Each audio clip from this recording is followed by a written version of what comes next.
मैं अपनी ज़िंदगी के बेहतरीन साल फ़ौज में गुजारा हूँ, इंडियन नेवी में। कारगिल जंग के समय में तब मैं प्रेसिडेंट था पीरामल्स का और कारगिल गया था, क्योंकि देश की भक्ति से बड़ी भक्ति शायद कोई नहीं होती। मैं जब इसके ऊपर मैं रिसर्च करने में जुड़ा था और हलाल नियंत्रण मंच से जुड़ा था, तो हमने इसके ऊपर में बहुत सारी रिसर्च की थी। मैं वो आपके साथ में साझा करना चाहता हूँ। एक पैरेलल इकोनॉमी रेज की है कांग्रेस ने उनके समय से। मणिशंकर अय्यर ने तब ये इसके ऊपर में शुरुआत किया था, जिससे कि पूरे मुस्लिम समुदाय को एक टैक्स के तौर पर, एक जजिया के तौर पर, हिंदू मुसलमान, Hindu Sikhs, schedule caste, schedule tribe, Valmiki समुदाय एक टैक्स दे। और आज हम वो टैक्स दे रहे हैं। आज हम मीट के नाम पर टैक्स दे रहे हैं,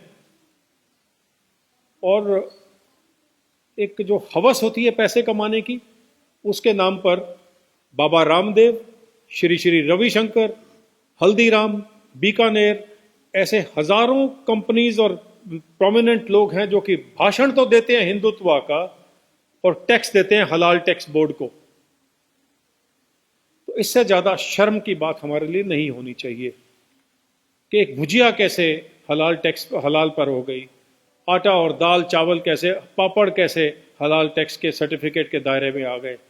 20,500 रुपये प्रति प्रोडक्ट प्रति साल ये कंपनीज देती हैं, और लगभग अप टू 50,000 रुपीज तक ये टैक्सेशन जाती है।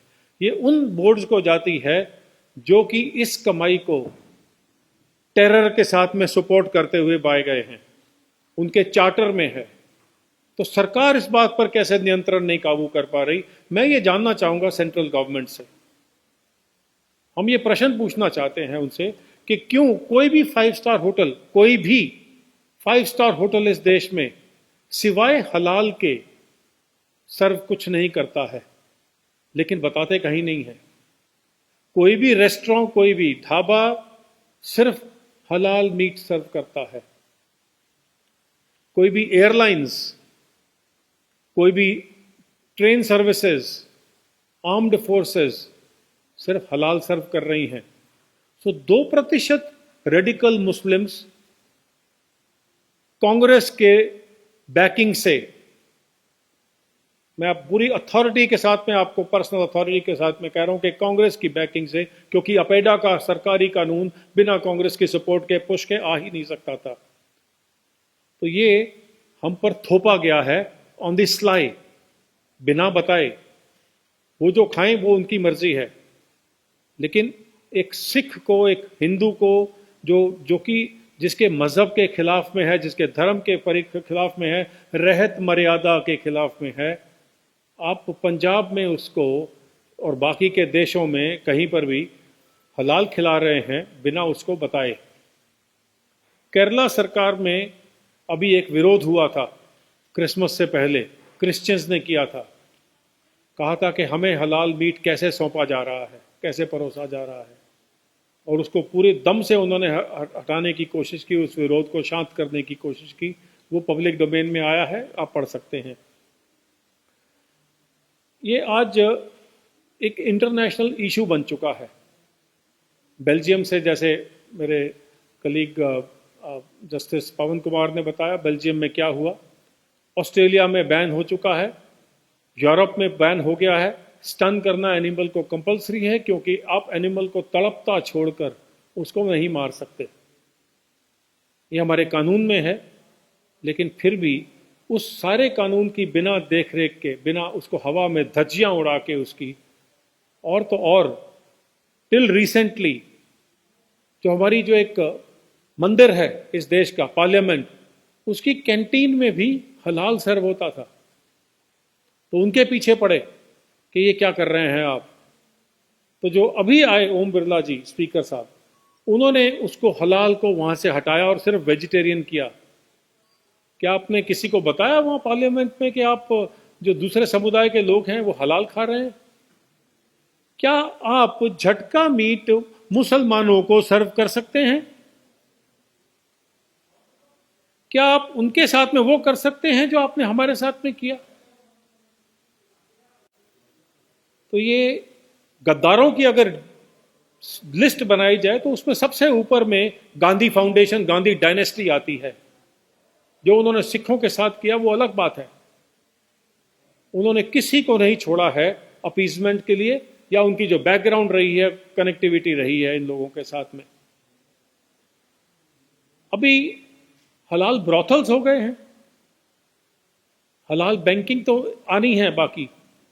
अभी लिपस्टिक हलाल होना चाहिए, ड्रग्स हलाल होना चाहिए, शरीयत लॉ 2%। फिर जो रेडिकल्स हैं, सभी मुस्लिम्स तो रेडिकल नहीं होते, बहुत मिनिमम होंगे, वो 2% रेडिकल्स और 100% रेडिकल कांग्रेस, ये मिलके एक गठबंधन बना के पूरे देश को हलाल कर रहे हैं।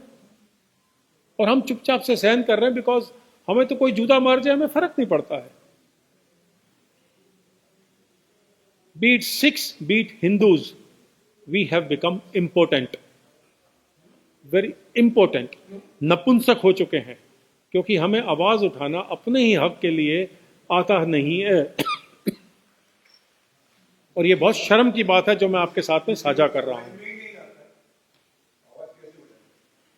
जी,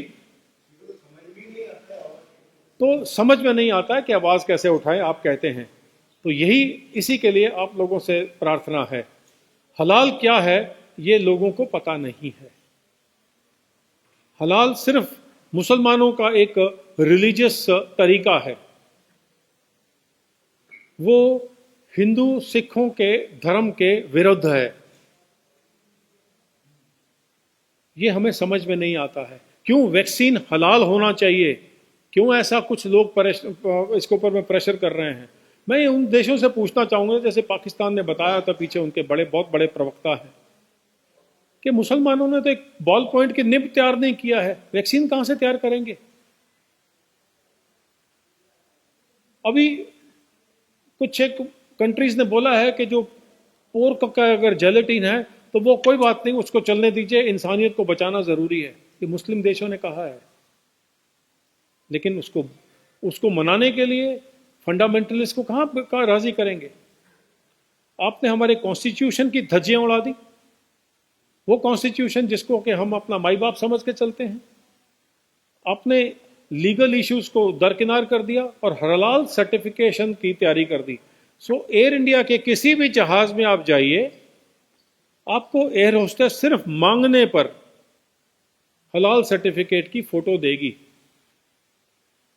आप खींच सकते हैं उसको कैमरा से, उस पर लिखा है कि ये फलाने उलेमा ने इस तरह से कलमा पढ़ के और इस तरह से किया है। उसका कलमा पढ़ना बाकी के धर्मों के हिसाब में कहां फिट बैठती है। जब मैं ये क्वेश्चन रामदेव जी से पूछना चाहता हूं, क्योंकि जब भी हलाल सर्टिफिकेट देते हैं तो एक मौलवी उस प्रोडक्शन हाउस में जाता है और वहां बैठकर कलमा पढ़ता है। तो रामदेव जी, पैसा तो आपने अपने लिए तो कुछ नहीं कमाना है, आप तो गेरुए वस्त्र पहन के चलते हैं, कुछ खाते पीते नहीं है, लेकिन कॉन्शियस आत्मा बेच डाली है। ये दुख के साथ कहना पड़ता है। अभी मेकअप का सामान आने शुरू हो गया है, अब उसके ऊपर में डिमांड करते हैं। केरला में मुस्लिम समुदाय ने कहा है कि बिल्डिंग जब बनेगी उसको तभी माना जाएगा जब वो हलाल की बिल्डिंग हो। सीमेंट कब से हलाल हो गया और हराम हो गया, और हलाल आपके लिए जायज है, हलाल बाकी देश के लिए हराम है। और ये मैं सरकार से पूछना चाहता हूं कि हम सारे चुप क्यों हैं, जबकि इसका बिजनेस आज की तारीख में 110,000 करोड़ हो गया है। लगभग 1.5 से 2 करोड़ लोग रोजगार से हटा दिए गए हैं, सिर्फ मुस्लिम समुदाय को बीच में लाया गया है। यह है एक कांग्रेस सरकार की देन पिछले 50-60 सालों में। चलिए वो तो चले गए, उम्मीद करते हैं कि कांग्रेस मुक्त भारत जल्दी दिखेगा, लेकिन तब दिखेगा जब हम इस हलाल पैरेलल इकोनॉमी को रोक सकते हैं।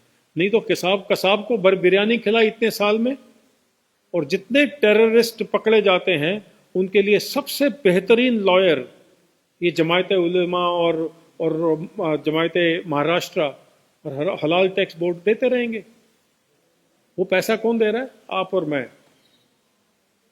क्या ये इस देश के लिए, जिसको हम बड़े शौक से, गौर से, गर्व से बोलते हैं हिंदुस्तान, जायज़ है? ये प्रश्न आपको उठाना है। मेरे पास और कहने के लिए इसके बारे में और कुछ नहीं है, सिवाय इसके कि हम दोनों, पवन जी और हम, आपके सवालों के कुछ जवाब देना चाहेंगे। आपसे रिक्वेस्ट है कि इसको, अवेयरनेस को क्रिएट करिए, क्योंकि बिना हमें बताए कोई हमें हलाल सर्व करे, ये तो कानून के खिलाफ है। और कानून सिर्फ उतनी ही नींद सोया है जितनी कि हमारी सरकारें। शुक्रिया। आज की